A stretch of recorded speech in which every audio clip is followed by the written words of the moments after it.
Ladies and gentlemen, welcome to Panel 5, I Want You, Restoring Confidence and Recruiting the Military We Need. Please welcome to the stage Ms. Dana Perino of Fox News and our distinguished panelists. Oh, thank you. Oh, there we go. Welcome, everybody. I see a couple old friends. Oh, wow. I have a new colleague and former colleague here, which is great, but a lot of friends in the room as well, and it's wonderful to be at the Reagan Center. It's such an amazing venue for a really important event like this, and I think that this panel in particular is very interesting to not only those of us in the room, but our country, our citizens, and our allies, and possibly even our enemies. Just a moment here for me to introduce you, General David Berger. He's the Commandant of the U.S. Marine Corps, and the Honorable Gilbert Cisneros. He's the Undersecretary of Defense for Personnel and Readiness. You all probably know Senator Tammy Duckworth and Congressman Mike Gallagher. So welcome to all of you. One of the great things that the Reagan Defense Forum does is provide us data and research, and you can't fix or adjust what you don't measure, and so now we have some of these measurements, and on this one in particular, I think it's important to point out a couple of slides that will help describe and set up the conversation. If we could pull up the slide here about reasons for decreased confidence in the military, okay? The slide, it takes a long time to build up trust, and it can be lost pretty quickly. In the last 4 years, trust in the military has gone from in the 70% to now in the high 40s. That's a precipitous drop. I think that's very concerning, and we're going to talk about why and what we do about it to try to make it better. But one of the things here that you'll see is that if you just look at the great deal or sum of concern about why the respondents believe that they have a decreased confidence in the military. First of all, so-called woke practices undermining military effectiveness. You have also concern about far right-wing extremists serving in the military. That was a little bit less, to a lesser extent, than the wokeism. Military leadership being overly politicized. You have also, I thought this one was an important one to keep in mind, is the performance and competence of presidents as a commander-in-chief. So all of those things are apparently leading to people having a decreased confidence in the military. And then this next slide is something that is also something very important and something that the Commandant and the Honorable Gil Cisneros will talk about, and that is who's willing to join. And I thought this was very interesting, right? The extremely willing to join is at 6%, very willing 7%, and then right there in the middle, but not willing at all at 26%. And maybe, and I'll ask you to start, General, is that, in your perspective, the scope and scale of the problem, how do you describe it? You wrote a really great piece. I didn't bring it with me, but it was a longer piece describing what the problem is, your concern about it, and you advocated for some bold changes, but maybe let's just start with how do you see the scope and scale of the problem? For propensity, I would say, context matters. I was on recruiting duty in the mid-'80s, and I came into the Marine Corps in the late '70s, so probably like a lot of people in the room, you see a change over time. A snapshot 1 year, helpful to understand if you put it in context. I think propensity has always been a challenge, regardless of the economy, regardless of what's going on in the world, but there is clearly a cycle of when the nation is involved in a conflict and everybody's focused, attention on their awareness is up. That's a high point, and then in between conflicts it drops off, either because they're not aware of the military, don't know anyone in the military, or because things they see they don't like. So I think it's absolutely something we should pay attention to. It's not something we should hit the panic button on, but we should absolutely pay attention. This is what the recruiting force does. Okay, and I will encourage them. They can talk amongst themselves as well. I don't have to be the go-to every single time, but we will kick it off this way and then mix up a little bit. Mr. Secretary, what do you think? I think the Commandant was right on when he said there's a civilian-military divide. Less and less people know somebody who served in the military. My dad served, my uncle served, my grandfather served. To me, it was something that they all did, but that's becoming less and less. I think the thing that we need to get out there is to really get out there and share our story, and really where we can work with Congress is to put out this message of service and the benefits of service. And that's one of the things, hopefully going into next year, we'll be able to start working with the Congress on the HASC and the SASC about really getting after how do we get this message out of service to the country, and whether it be, in some other thing that they can do publicly or really serving in the military. But we have to be able to get out there and tell our story and the benefits of service and how it's really changed lives. It changed mine, and I know it can do the same thing for others. Senator? I think we have shrunk our pool of people that we go to recruit from over time, and I think that we need to re-expand that pool. Yes, there is a growing trend in our society where you have the military families and the non-military families. So this military families keep serving over and over again. That's where we go to. But there are folks that in the past, like say DACA recipients, you used to be able to gain citizenship from serving in the military, and we stopped that. I think there are people who are eager and do want to serve but don't have the opportunity to serve. I've talked to recruiters and they'll say, I say, well, how many have you turned down? People who want to serve, could pass the ASVAB test, could do all of that, but they're DACA. And they turn away a lot of folks. So I think that we've shrunk our recruiting pool so much that we keep going back to the same well. And we need to look at expanding that pool. But there is this trend within our society. It's not just with the military, it's also, we're seeing this also with people who go into professions other than ones that require a college degree, right? For so long, every child graduating high school, the mark of success out of high school is, did you get accepted into a college? Right now, we need more people who can work as machinists, we need more people in manufacturing, all of that, and we're actually trying to grow that workforce in manufacturing in the same way. So that trend is across society, it's not just with military. That's a really interesting point, and just last week, I can't remember if it was the New York Times or the Wall Street Journal had a big feature story on the front page about how major companies in America like IBM are rethinking their requirements because they are looking for the talent pool as well to want to join. So it's a really interesting point. Yeah. Congressman? Well, there's no baseline to compare the propensity numbers against. So you kind of got to go to the so-called Jammers survey. That's the youth survey DoD does. And if you look at that, what we're seeing is that we're at the lowest level for propensity since 2007. And if you dig into the crosstabs to see why people don't have as much of a propensity to serve, they cite fear of physical injury and fear of psychological and emotional harm, which really makes no sense relative to 2007, right? In other words, in 2007, that can make some sense. I mean, things are pretty bad in Iraq at that point. If you join the Marine Corps at that time, you're pretty well guaranteed to go fight in Iraq. That's not the case today. So there's something bigger going on that's upstream of military policy. I will say, however, I completely agree with what the senator said about college and really the cultural issue we confront. I'll hear people in my district all the time say, not every kid needs to go to college, right? We got great jobs. You can make 75 grand a year welding here or there. And I'll say, well, what about your kids? And they'll say, well, my kids are going to college, right? Because there's still that stigma associated with. So that's part of it.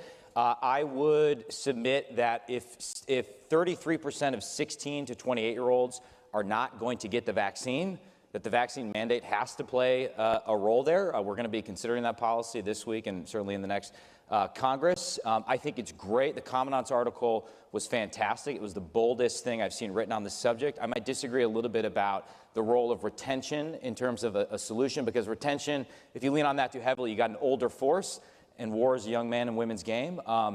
But I do think the fact we have senior leaders, I saw Secretary Kendall in the green room. We had SecNav, Secretary Kendall, Secretary of the Army out there with a joint op-ed. That's great. We need senior leaders in the Pentagon, including the SecDef and the DepSecDef, going to Middle America, talking about this issue, talking about the value of service, talking about the challenge associated with service. And in some ways, and I'll shut up after this, I think the message actually, it'd be more effective if it's less about an inclusive environment, right? Because the military, in some level, is an exclusive challenge. We have an all-volunteer force. We want the best and the brightest in our military. And I think that's certainly what was appealing to me when I considered joining the Marine Corps. And probably the best example of that in terms of Marine Corps recruiting was the infamous Lava Monster recruiting commercial in 1998, right? It was this crazy thing that seems almost comical in retrospect, but it inspired a lot of people around the idea that, okay, this is a massive challenge and I want that challenge. So I think there are ways we can fix it, but right now, the all-volunteer force is in jeopardy because of the recruiting numbers we're seeing. I do want to touch on retention a little bit, though. Sure. I think that we don't do a good job of asking people who leave after their first enlistment why they're leaving. And because we need to try to retain those guys, right? Those are the folks who oftentimes they haven't made E5, right? They're leaving after that first term. And I would like to know why they're leaving, because retaining those folks are important. For sure. The folks are going to become the young NCOs. And I would love to dig into those numbers more. I was also reading about, in terms of retention, especially if you have a married couple serving in the military, if one gets promoted, maybe they'll have to leave, but does one have to retire? How do they move together? And some of the changes there I thought were interesting, especially for spouses who are working maybe outside of the military. Can we help them as well? I know there's some push on that. I do want to ask, General, when you see something in the survey results that says that people are concerned about wokeism in the military, how does that read to you? Like, what do you think they are saying? It could have lots of different definitions, but what does it mean to you? Probably the best way to answer that, I would say, when you go to visit units, and the secretary was telling me last week he was at Camp Pendleton during Thanksgiving, like many people do, helping out, feeding in the chow hall. The way to answer the question, how do you feel about it, is how do the Marines feel about it? How do the soldiers, sailors, airmen, how do they feel about it? I don't see it. I don't hear it. They're not talking about it. It's not a factor for them at all. It's important, I think, in a survey, to pay attention to. But I don't know about you all, but I don't see a conversation or an impact of wokeism in the rank and file at all. You've written about it a lot, Congressman. What do you think? I disagree somewhat. First of all, let's just have a little bit of humility with these numbers, right? The survey is very valuable, but 14% of respondents say North Korea is an ally. 7% say Australia is an enemy. I mean, this survey shows a great deal of trust in Congress going up. I mean, granted, from 5 to 9%, but hey, we're headed in the right direction. The media is right behind you. Yeah. They used to trust cockroaches more than Congress a few years back. So McCain's things as staffers and blood relatives. Yeah. So, okay, unpack the top 3 issues cited in terms of great deal. Politicization of military leadership, presidential performance, and wokeness. So the first 2 are evenly distributed among Democrats and Republicans, roughly. So you can't just say it's, Republican Fox News watchers skewing the data, right? And that makes sense, because we've had both parties in recent years have recently retired generals speak at political conventions, calling the other party's nominee a national security threat. Both parties have changed the law in recent years to allow recently retired generals to serve as Secretary of Defense after not having done so for 67 years. We've had conspicuous incidents like the Lafayette Square debacle. And then on presidential performance, Afghanistan has to be playing part of that story, right? I mean, the way in which the so-called logistical success of our surrender to terrorists in Afghanistan played out. What I'm saying is I can construct a narrative for both of those top 2 variables. The third one, wokeness, right? So that it does skew Republican. But if you add up some degree and great degree, that's 50% of respondents saying woke policies are an issue. So you can debate the value of DEI programs. You can debate whether they contribute to lethality. But I don't think it's debatable that it is a problem. It is happening. There are hundreds of examples of this happening in the military, and I am hearing it. I'm hearing it from constituents that are on active duty or have families in the military. So again, reasonable people can debate the value of the growing DEI bureaucracy, but there's no question as to whether it is growing in the military, and that Americans are concerned about it, albeit a greater number of Republicans than Democrats. The survey this year asked more detailed questions from what I recall years before, which I thought, like you pointed out, really helpful. Mm-hmm. So on propensity, in the pages when you flip it back and they break it down by gender, by age, then you, especially in the age category, I may be off by a percentage or 2, but the population like 30 years and below is 11% higher than last year. Well, that's a good thing, right? That means 11% of the recruitable population is more propense than they were the year before. Some of that could be kids back in high school seeing recruiters that they didn't see when they were at home. It could be a lot of things, but there are trends that are moving, I think, in the right direction. The breakdown in a greater degree of specificity really helpful, I think. Mr. Secretary, what about your perspective? You know, I was just at Naval Station San Diego, and I went down to Miramar to visit the Marines and the sailors down there in the San Diego area, and I've talked to soldiers and airmen and guardians all over, and you know, they're always coming to me about like their things. They're worried about their families, right? How can we take care of the families? How can we do that? And you know, they want to know how we can improve the EF&P programs. You know, how can we take care of our health care? These are the issues that they're talking to me. And, you know, and around DEIA, it's, to me, that's providing opportunity. How do we provide opportunities to individuals for them to go out and to succeed? And it's individuals, no matter where they might come from, right? We want to have diversity of geography, diversity of thought. You know, women are becoming a bigger part of our force, and we need to make sure that they are given the opportunity to succeed. And really, that is what we're doing with diversity is out there. It's about creating opportunity. It's not about creating some type of culture there that's going to ensure that we're keeping people down, but really about creating opportunity. And these are the things that people want. They want the opportunity to succeed.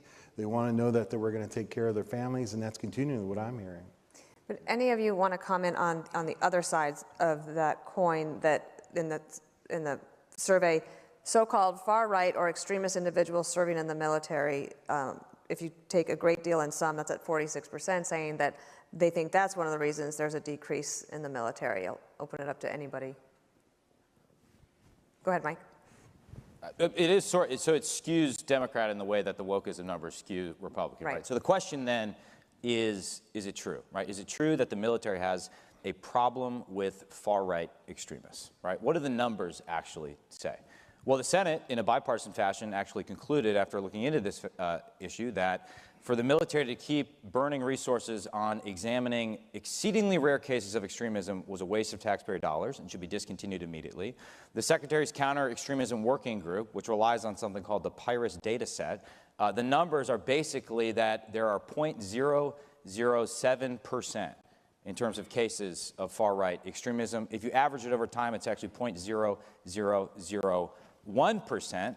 And then you go a layer deeper, you see bad social science lurking in the background here, like in most things. The data set omits 17,000 cases in the summer of 2020. If only a fraction of those were included, it would show a declining relative amount of extremism relative to the general population. The implication being we should look to the military for advice on how we control rising extremism in an overall more radicalized society, right? And finally, to connect it to the overall topic of this panel, which is declining trust in the military and propensity and all of these things.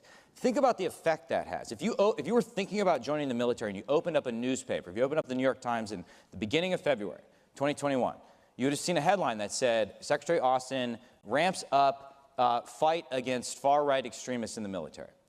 So if you open that and you saw the headline, you would conclude, my gosh, the military is filled with a bunch of far-right extremists. Except empirically, that's not true. Now, our goal should be zero, for sure, and there are ways in which the culture war comes from the right just as bad as it comes from the left. But that headline and that narrative, I think, is very damaging, particularly when we're in the midst of the biggest recruiting crisis since the creation of the all-volunteer force. And, you know, I would have to say that perception is, that's the problem we have right now.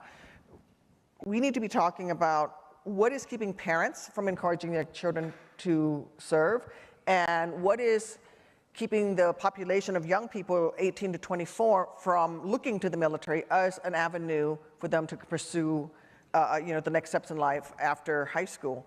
And I do think that just as my colleague talked about this, you know, he talked about the headline with Secretary Austin, the flip side of that is seeing General Milley walking behind President Trump, who just cleared Lafayette Square of peaceful protesters and then holding up, and standing in front of a church with a Bible that he borrowed from someone. So we need to stop that on both sides, right? We need to stop that. We need to make sure the military remains apolitical, make that clear, but then we got to go back.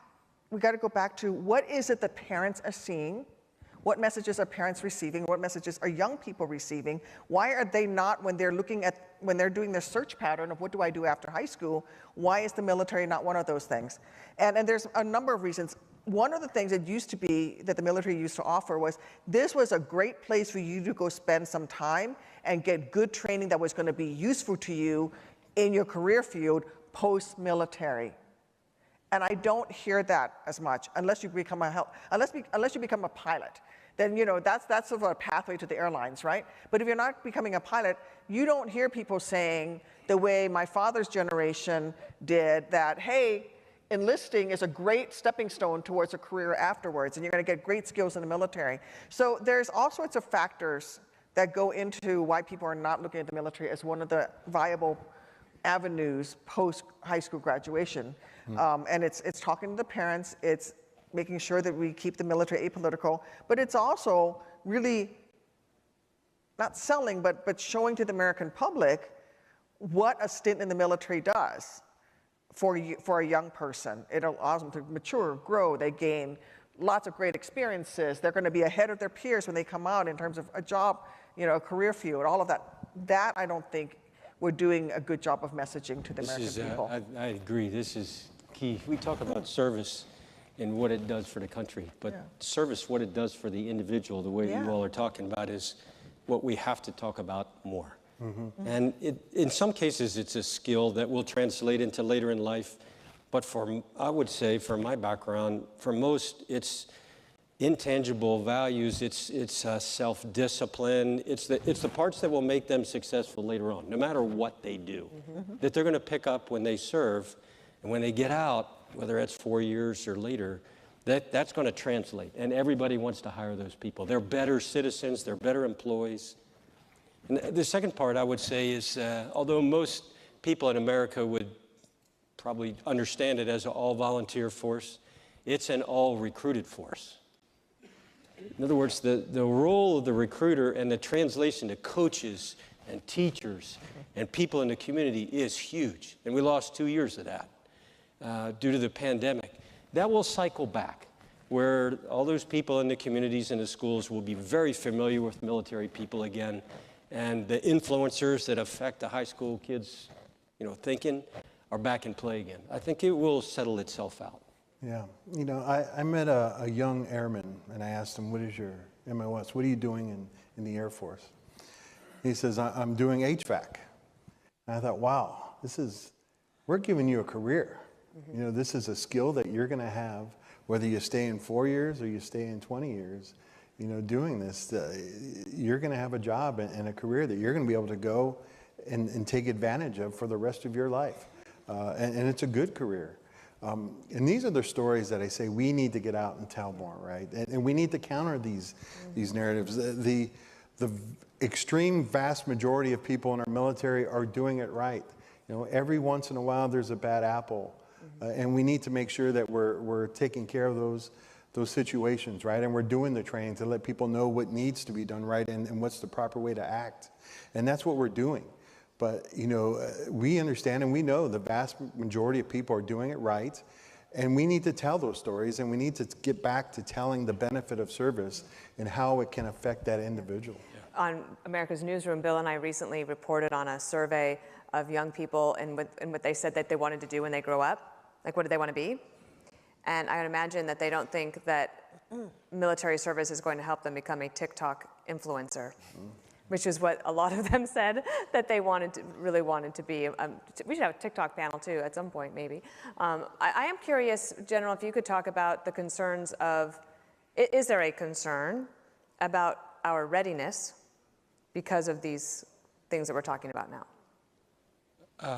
In one word, no. Readiness of the forces as we have them that need to deploy, need to be prepared for deploy. But they are, as Secretary Austin said, they are the best I have ever served alongside. I have no doubts in their performance at all. They're not distracted. They know what their focus is, no question. We should pay attention to recruiting and propensity because that's what comes in the door, absolutely. But in terms of readiness of the force, I am absolutely 100% confident that this force we have right now, best I have ever served in. Yeah, you know, it's personnel and readiness, right? So readiness is a big part of what we do, making sure that we are ready today, while we're modernizing for the future.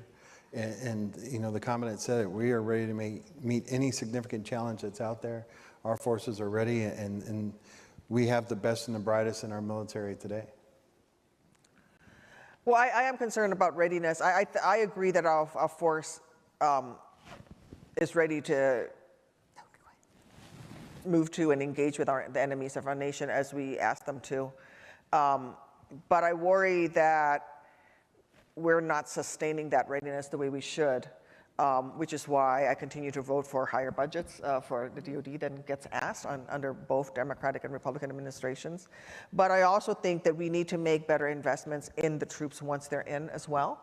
We still have a percentage of young enlisted who are food insecure. Imagine being food insecure and you're in uniform. And we're not talking about the young, you know, E2 who went out and bought a Camaro with, you know, right? Or got himself in hot for tattoos, you know. You know what I'm talking about. But we're talking about, the fact is, those people that are enlisted in our military have changed. They're not young, single people. There are families trying to live on something less than an E5 salary. And we have a military hunger issue that we need to address with. We have an issue with a leave policy for female service members. So there are things that we should be doing that we are addressing. And I will tell you in a bipartisan way, at least in the Senate, that will make things better. So that readiness, the training I don't worry about, the equipping, all of that is something that we do very, very well. But I do worry that we're not sustaining the readiness in terms of their personal lives and the lives of their family members, because that's what's going to cause them to quit when they're a young E4. Because my kid's hungry and I'm having to go to the food pantry. You know, the fact is, right, outside of bases now, not only do you have the pawn shops and the tattoo places, you now have a food pantry outside a lot of military bases, and that's simply wrong. When it comes to our paramount national security challenge, I do not have confidence that we are capable of deterring, let alone winning, a war with China over Taiwan. Sorry, I feel like I'm always the bad guy on these panels, like the downer. And I think there's plenty of evidence to support that claim. I mean, you always read about the war games that we get our butts kicked and handed to us. You can quibble with how those are constructed and the assumptions they're built upon, but I think directionally, that's right. We've had a series of high-profile accidents, peacetime accidents that call into question our warfighting prowess. We've had ships colliding with merchant vessels. We've had ships being lit on fire. We've had, plane crashes, things like that. All of this, to me, suggests that when it comes to our foremost challenge, which is deterring a war with a great power competitor, the system is blinking red. And I don't think sugarcoating that helps us in any way. And just to compare it to, or perhaps try to connect it to some of the stuff we're talking about, it's amazing that the military provides economic opportunities for people, provides a skill set that they can get a great civilian job afterwards. That's something I didn't appreciate when I joined. But at the end of the day, it's about warfighting. That's the business we're in, right? The military exists to fight wars and prepare to fight future wars. To quote MCDP 1, warfighting, the Commandant and I live by. I mean, if a military activity does not contribute to fighting a war, it can only be justified if it contributes to preparing for a possible future war. Anything else should be viewed with great skepticism. And that, I think, is where it's fair to criticize some of the DEI initiatives, right? They layer on another bureaucracy on top of a force that is already heavily bureaucratized and necessarily sap resources from the military's core warfighting functions. And the final thing I say, if you look at the poll, I think there's actually a positive story to tell, because the American people have high confidence in our ability to still get after some of those core war-fighting functions. They're just more concerned about the political stuff. So Secretary Duckworth, Senator, maybe Secretary Duckworth at some point, was right to suggest that we need to get out of the politics and focus on that core war-fighting imperative, because that's what the military does at the end of the day. You know, our military is focused on the war fighting. You know, we have the national defense strategy that's out there. China is the pacing threat. We are working towards that. We are training towards that. And that is where the focus is. Again, DEIA, for us, it's about creating opportunity. And how do we do that for individuals? And I think it's about creating an atmosphere and a culture there where we bring in different minds of thought. You know, we're geographical diversity, right? That we just don't have one train of thought, you know, this is the only way to do it, right? We want to bring in different ideas. You know, I'm sure the Commandant, you know, is appreciative when he can get good ideas from the corporals and the lance corporals that are down there, sure, you know, giving him thoughts about, hey, how can we do things better? And that is what we're looking for, and that's what we're doing. Maybe, I don't know if this is a quick question or not, but it comes to mind, I feel like, because we have just gone through a pandemic. And do you think that the COVID mandate will change at all? And would that make a difference for you, Mr. Secretary? You know, again, the mandate has shown that we know that vaccines have been effective. It's kept people alive. It's kept people out of the hospital. 98% of our active duty force is vaccinated. And it's played a role in ensuring that, you know, our force is ready. You know, readiness comes in many forms, right? We have to look at readiness as, you know, the health of the individual service member is a big part of our readiness, that they're going to be able to go and go into combat and do their mission when they need it. And all the vaccines that we have that we ensure that our service members get play a role in that and ensuring that they're able to go out and do their mission. Anybody else want to comment on that? No? Okay. We have 9 vaccines that we require of everybody that comes in the military, all for the same reason. They're tied to readiness, the way the congressman said. That's what you need to maintain a healthy unit that can deploy on ship, ashore, it doesn't matter. Where it is having an impact, for sure, is on recruiting. Where parts of the country, there's still myths and misbeliefs about the backstory behind it, and it's still having an impact in certain areas of the country on recruiting. But inside the force, we probably peaked last winter in terms of getting all of the force vaccinated. We had some service members die during that first probably 15, 18 months. We haven't had anybody die since April, 0. All right. Units go out 100% vaccinated, ready. It's critical to make sure we can do our job. Right. We've had 96 service members pass away because of COVID. 93 of them were not fully vaccinated. Congressman, did you want to say anything? Well, I think one, I say this as someone who's vaccinated, actually, I think it's a lawful order. I don't think that's a close call. Now, I think it's imprudent based on what we know about this strain of the virus and the fact that it's endemic and unnecessary. But we don't need to argue about that. I think one legitimate criticism is that the current status for vaccination policy is really disjointed, right? And some of that is because there are now legal issues involved. DoD contractors have one set of rules. DoD civilians have another set of rules, which differs from the Army rules, which differs from the Navy rules, right? The Navy, Marine Corps, Air Force, and Space Force, I think right now are under a legal prohibition from dismissing those who've requested a religious exemption, but the Army's under no such prohibition right now. So all of that, I think, creates confusion. And then the raw numbers, I think we've dismissed 7,834-ish last time I checked. That's like 2 Army brigades, I think. I mean, that's a lot of people, right? And when we need people. So I'm not saying I think the order was lawful. I'm not quite there on the readiness argument, but there is a lot of confusion out there right now. I was also really struck by the percentages, I believe this was in your op-ed, about how many people that we have that might come to a recruiting office that couldn't pass the physical fitness test and would be immediately, like encouraged if they want to join the military, that you're going to have to go and try to get fit. I mean, how big a problem is that? And are any of our other allies dealing with this as well, or is that mainly an American problem? I don't know about our allies. That's a great question. I think the statistics, the evidence is there that our society is getting more obese, getting more out of shape.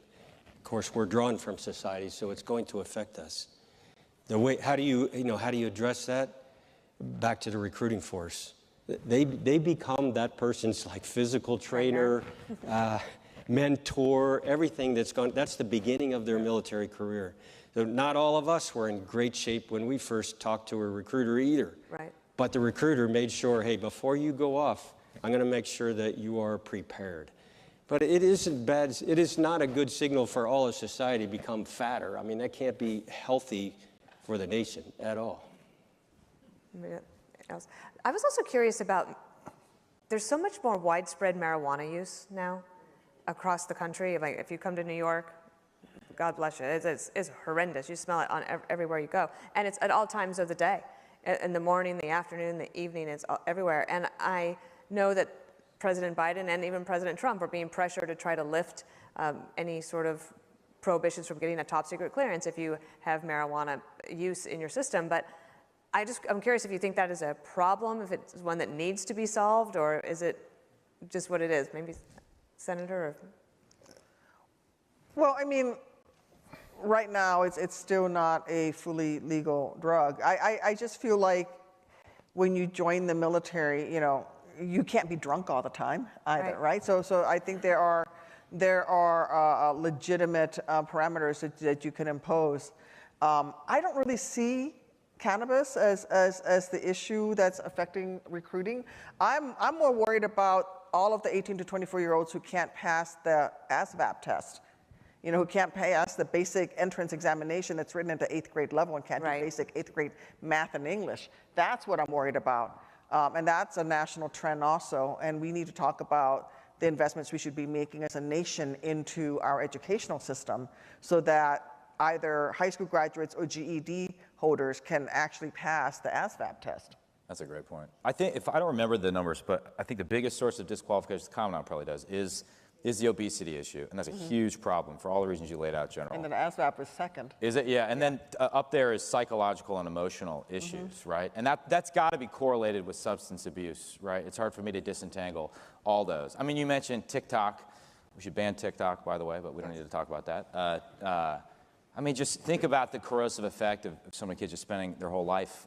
That's got to also impact physical fitness, right?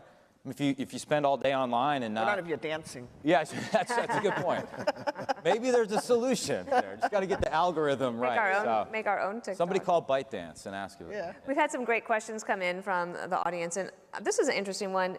Did the military bracket itself into a propensity problem with fewer communities with a military-based presence? Does that affect recruitment? I hadn't thought about it, but maybe so. I'll let him chime in. I don't think you can connect BRAC to demographics in terms of recruiting, but there is clearly shifts in demographics in the U.S. that is affecting recruiting. But I haven't seen anything. I don't know the evidence. I don't know a correlation between BRAC and closing bases. But clearly, if there's not a military presence in your community, you're not going to know anything about it. And if the only thing you know about it is what you see on the news, it may not be good. So our presence in every zip code really important. I think, you know, definitely, I think we need to have a presence there. And I think, you know, as the Commandant had mentioned earlier about getting out into the schools, right, with the recruiters. You know, I talked to a young sailor and I asked her, what made you join? And she said it was that recruiter, that one-on-one contact that she had with her recruiter, and that's what we need to do. And I think the pandemic has kind of stopped and prevented that from happening a lot. But being able to make that one-on-one contact is still our biggest advantage that we have of bringing people into the military. You know, if I could just go back to the last question real quick, you know, I think the Army has a great program that they are piloting right now about you know, those individuals that want to join, right, but they're not quite up to physical fitness standards, or they're not quite hitting the score there on the ASVAB.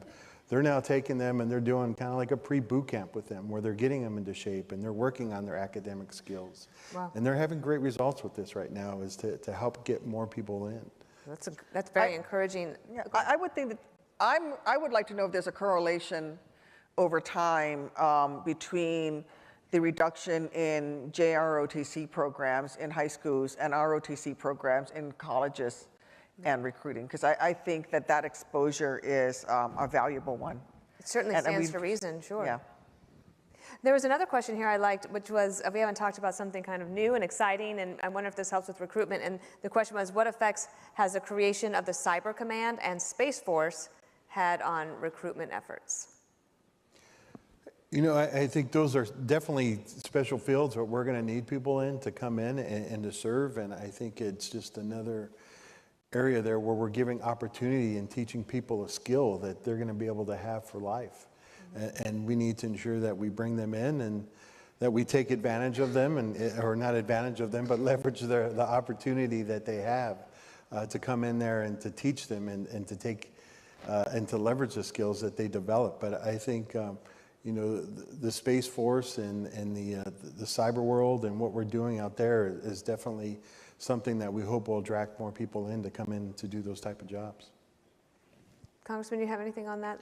Just one part of that. We actually in recent years gave the Pentagon a lot of authority to, let's say, take someone who's really talented in the cyber world and kind of have a special way to get them into the military and make them a major or a lieutenant colonel. Our understanding, and this could be wrong, is that the Pentagon hasn't used that authority really at all. And it could just be because there's, I don't know, it doesn't work, and we were wrong in kind of our theory of the case. But that's something I'd like to understand. Has that not worked? Why hasn't it worked? There's got to be a bunch of people that want to serve in the military, but don't necessarily want to get a high and tight and run around and do pull-ups and all the weird stuff we do in the Marine Corps. And there's got to be a way we can leverage that talent. Just picking up where he left off, I think we have to do we're going to have to change how we operate to where it's easier to move between active duty and reserve in the civilian sector, come back in. We have to make it a much more permeable, all-volunteer force than we have in the past. People should be able to step out for 2 or 3 or 4 years, come back in. We need to look pretty creatively, and I think that will affect propensity as well, because more people in the community then will be aware of it, of the military. They'll have a closer tie to it. Right now, those are not literal walls, but it's not so easy. And what do you need in order to get that done? Is there a legislative angle, or No. it's all internal? They gave us the latitude to do it. Okay. Now it's just we need to adapt. We need to adjust how we operate. The Space Force is developing that model to where, you know, the individuals spend time on active duty, then go into the reserves, and then come back, and so I think that'll kind of be the testing ground that we see, like how it works, and it'll be something that the other services can observe and see how they can take advantage of it as well. And I will say, hey, we do appreciate the help and support from Congress on the direct hire authority that they've given us. And, you know, when you talk about the cyber force and those that are doing space operations, you know, a big part of that force, right, and we say as a total force, are civilian personnel that are working for the services as well as the DOD, and allowing us and having that opportunity to bring those people in and to serve is something that we appreciate from Congress. And it's probably not as, and then we can press ahead, but it's probably not as understood or aware by most people that when some folks leave the military, the grass isn't always as green as they thought it would be. Sure. So a lot do come back in too. We have to make that easy as well. If they got out and a year later it didn't work out, and they've got skill sets that we need in an area we need, we should make it easy for them to come back in. One of the other questions that was coming in was about immigration. And is there a way that immigration is a big, huge topic, and maybe not one I should bring up with 8 minutes to go. But I was turning to the senator and congressman, if there's always this feeling that there should be some sort of a way to do a comprehensive immigration reform, and maybe it would include something that has to do with immigration, but perhaps that isn't on the table right now, but should that be part of this discussion overall? Yeah, I mean, well, let me tell you about the bill that I have I have very good bipartisan support, but it's being stopped by one person. It's called the Enlist Act, and it allows anybody that's entered the United States on a valid visa, who has overstayed that visa for whatever reason. Maybe they're the child of an H-1B visa holder and they've aged out of the system.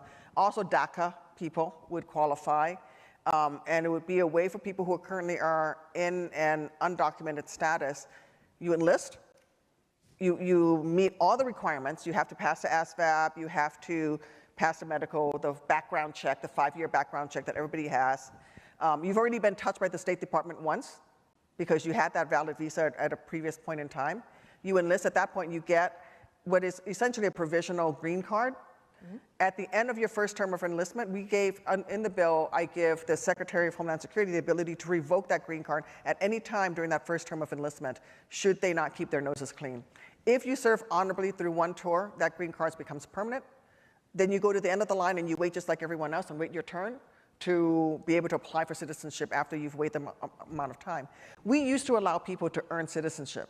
You want to become an American? You say you love this country? Put on your colors. Put on your uniform. Be willing to put your life on the line to defend this great nation. Show me you truly love and care for America. That is a valid way forward, and that's a way many of our ancestors gained citizenship, by the way, in this country. But we stopped that in the early 90s. And so my bill, I have lots of support on both sides. There's a companion in the House, but I've got the ranking member of the Judiciary Committee who says he's not letting anything on immigration move. And he considers immigration. I consider it a recruiting bill because all we're doing is just expanding that, right. But it's being seen as a recruiting bill. On the Democratic side, it used to be dogma that we will only do comprehensive immigration reform. We're not going to move pieces of it. Right. I will tell you, as a Democrat in the Senate, we've moved away from that. We are willing to move pieces of immigration reform. And this, I think, would be one that both sides could agree on. That's a very powerful idea, I think.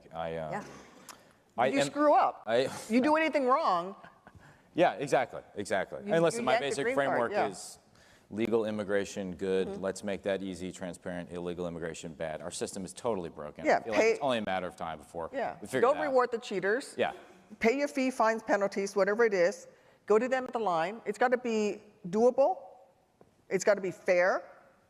And it's got to be humane. One thing I had trouble making sense of, if you look at the propensity to serve numbers, this is in the youth survey, not in the Reagan survey, though. The drop really comes from males and from Hispanic Americans. And that's something I couldn't quite create an explanation for. I have certain, I think, ideological priors. I do think that there might be a way in which the more controversial woke policies are affecting those populations.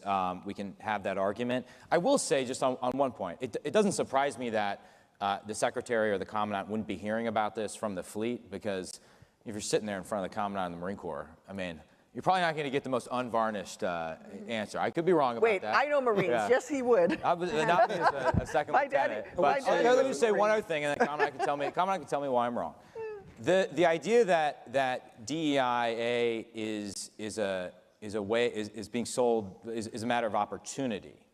That's actually not how it's being sold to us from Pentagon leadership. It's being explicitly sold to us as a way of improving lethality.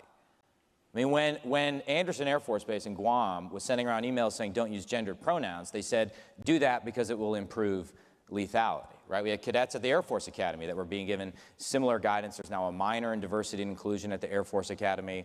Quantico's spending $144,000 a year on a DEI official. That's more than we pay the base commander. It's being sold as a way to improve lethality. And I think if I could explain the Republican skepticism, such as it exists, we have yet to see any evidence that DEI programs like unconscious bias training, like leveraging AI to reduce board bias, as the Navy recommended, is actually somehow going to improve lethality. If you can prove that, then you have a good case. And now we have an ocean of evidence accumulating that suggests these programs either have no impact, or they're actively counterproductive. They increase discord, friction, and disunity. And that's the concern from my side. Not that I speak for everyone. I can tell you what success looks like. Earlier this week, on your topic, earlier this week, there's a battleship in Wilmington, North Carolina from World War II that's tied up there. They had a naturalization citizenship ceremony. Oh, cool. You saw? I don't know. I used to be a part of I saw it yesterday. I wasn't aware of it, but anyway, they have a citizenship ceremony on the deck of the USS North Carolina from one unit, one battalion, and they're swearing in I don't know, 20, 25 people as U.S. citizens from one unit, from like 11 or 12 different countries. That's what right looks like. That's good. And one of my favorite memories during the Bush administration was going to Walter Reed, and there was a similar ceremony, and the sacrifices were very real and obvious to see, even with the eye. And I think that your bill is really very interesting, Senator, and I would love to stay in touch with you on that. And we'll have the other guy who's holding it up on the show too, maybe, to see there. If I could just say one thing, we want to ensure everybody in our military is able to serve with dignity and respect, that they're going to be treated right, and everybody's going to take care of each other. And I know this is, Secretary Austin has made it his priorities, right, that we're going to defend the nation, take care of our people, and succeed through teamwork.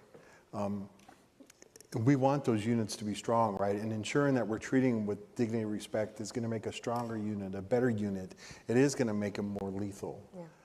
We know that some of these problems, whether it be extremism or whether it be sexual assault or harassment, can cause corrosion, in a unit and bring it down. And so we are working to kind of ensure that that doesn't happen. And we know that they're, on all cylinders already, and none of these things are taking place. They are going to be stronger, they're going to be better, and they are going to be more lethal. And I got to say that the greater diversity is helpful and useful to the force and the lethality of the force, especially as you're looking to, what the recent NDS and our nearest near-peer competitor, with China and the Indo-Pacific region. I remember as a second lieutenant going through as the only Asian-only woman in my flight school class, right? And we got this talk like, this is what you should look like. And they put up a poster, and it was like a 6-foot-tall guy. Yeah. And I'm like, with the high and tight, it's like, I can never look like this. I would never look like this. And you're telling me from day one that I'm going to fail because this is your ideal, and I'm never going to look like that. Now, we've come a long way in 30 years, but if we're going to be recruiting from Gen Zs, right? Then we've got to be able to also appeal to Gen Z. And we've got to be able to appeal to the moms of women, young women who want to serve in the military, and moms and dads of young women who know that their daughters are going to become warriors, but their daughters are also not going to become victims of military sexual trauma. So there is a place for this, and the diversity, especially in communities that we don't normally go to. We go to the same well over and over again, going back to what I started talking about. We need to be recruiting from the Asian American and Pacific Islander population, especially the Asian American part, because Pacific Islanders have always served in uniform, but the Asian American part, right? We're not going to attract those folks and those families with that, right? Right? Unless they see a greater diversity. And then we're going to be more effective when you go into Indonesia and Thailand and in places like that, when there are a variety of faces. When my face shows up, it makes a difference in uniform. When you go to do Operation Cobra Gold, and those language skills and all of that stuff is important. So there is, it does contribute, and the diversity is helpful, and it is good for the readiness of the force. Just remember where we were, before we start saying, let's get rid of all of it. So I always try to leave on a high note. I wrote a book called And the Good News Is, partly because I was taught, when I worked on Capitol Hill, they said, if you go into the congressman and you have a question, and it's usually bad news, like, Congressman, the New York Times is going to write this really bad piece. But the good news is, like, I did something else. So I'll just give you maybe a quick little chance to give a little bit of good news about this situation. I'll start with you, General. Great point. Monday or Tuesday afternoon, I'm going to get a phone call from outer space. Back to your point. From Colonel Mann. The mission commander on the space station right now is a female Marine Corps fighter pilot astronaut. That's great. You want good news? Yeah. That's progress. To your point, that's progress. Mr. Secretary, your turn. No, we need to get back to kind of countering some of the narrative that's out in the media, right, and really telling our story and the benefit of service and what it can do and how it can change lives. It set my life on a path that I never would have imagined, and gave me extreme amounts of opportunity to succeed out there. And I know we can do the same thing for other individuals. Senator. The military is still the most highly trusted and respected institution in American society, and we just have to work hard to keep it there. That's the good news. By the military's own admission, it's already more diverse than the rest of the population. So if that's an imperative, it sort of begs the question, what problem are we trying to solve? Second, the military has a proud history in terms of being one of the earliest institutions to force racial integration. Just look at the memoirs coming out of the Korean War. Look at Colder Than Hell by Lieutenant Joseph Owen. I mean, he talked about how the politicians had decimated the force, and though there was some reluctance, the overwhelming feeling was we needed every man we could get, and that a Marine was a Marine.